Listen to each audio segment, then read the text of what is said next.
ನೋಡ್ರಿ, ಸುಮ್ಮನೆ ಇದೆಲ್ಲ ಮಾತಾಡಕ್ಕೆ ಹೋದ್ರೆ ಬೇರೆ ಬೇರೆ. ಈ ವೋಟರ್ ಲಿಸ್ಟ್ ಎಲ್ಲ ಯಾವ ಕಾಲದಲ್ಲಿ ಮಾಡಿದ್ದು? ನಮ್ಮದೇ ಸರ್ಕಾರ ಇರೋವಾಗ ಮಾಡಿರೋದು.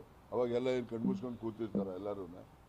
ಸುಮ್ಮನೆ ಮಾತಾಡಿದ್ರೆ ಮಾತಾಡಬೇಕಾಗ್ತದೆ, ಏನು ಬೇಡ ಆಯ್ತಲ್ಲ. ಈಗ ಈ ಅಕ್ರಮಗಳು ನಡೆದಿರೋದು ಸತ್ಯ, ಅದರಲ್ಲೇನು ಯಾವುದೇ ಏನು ಸುಳ್ಳೇನಿಲ್ಲ. ಆದರೆ ಅಕ್ರಮಗಳನ್ನು ನಮ್ಮ ಕಣ್ಮುಂದೆನೇ ನಡೆದಿದ್ದಾವಲ್ಲ, ಅದು ನಮಗೆ ಅವಮಾನ ಆಗಬೇಕು, ನಾವು ನೋಡ್ಕೊಳ್ಳಿಲ್ಲಲ್ಲ ಅಂತೇಳಿ. ಅದರಿಂದ ಮುಂದೆ ನಾವು ಎಚ್ಚರಿಕೆಯಿಂದ ಈ ರೀತಿಯ ಅಕ್ರಮಗಳು, ಈಗ first voter list draft electoral ರೋಲ್ಸನ್ನು ಪಬ್ಲಿಷ್ ಮಾಡಿ ಅಬ್ಜೆಕ್ಷನ್ ಕರೀತಾರೋ ಇಲ್ವೋ? ಕರೆದಾಗ ಏನು ಮಾಡ್ತಿದ್ದೋ ನಾವೆಲ್ಲ? ಅವರು ಅಕ್ರಮವಾಗಿ ಇವನ್ನೆಲ್ಲ ಮಾಡಬಾರ್ದನ್ನೆಲ್ಲ ಮಾಡಿ ವೋಟ್ಗಳನ್ನ ಬದಲಾವಣೆ ಮಾಡಿಕೊಂಡು ಪ್ರಧಾನಮಂತ್ರಿ ಆಗಿದ್ದಾರೆ. ಅದು 100% ಸತ್ಯ, ಅದರಲ್ಲೇನು ಎರಡನೇ ಮಾತಿಲ್ಲ. ಆದರೆ ನಮಗೆ ಡ್ರಾಫ್ಟ್ ಎಲೆಕ್ಟ್ರಲ್ ರೋಲ್ಸನ್ನು ಪಬ್ಲಿಷ್ ಮಾಡಿದಾಗ ನಾವು ನೋಡ್ಕೋಬೇಕೋ ಬೇಡಪ್ಪ? ನಾವು ನೋಡ್ಕೋಬೇಕೋ ಬೇಡ? ಹಾಗಾಗಿ ಅಲ್ಲಿ ಮಾದೇಪುರದಲ್ಲಂತೂ ಮೋಸ ಮಾಡಿರೋದು ನಿಜ.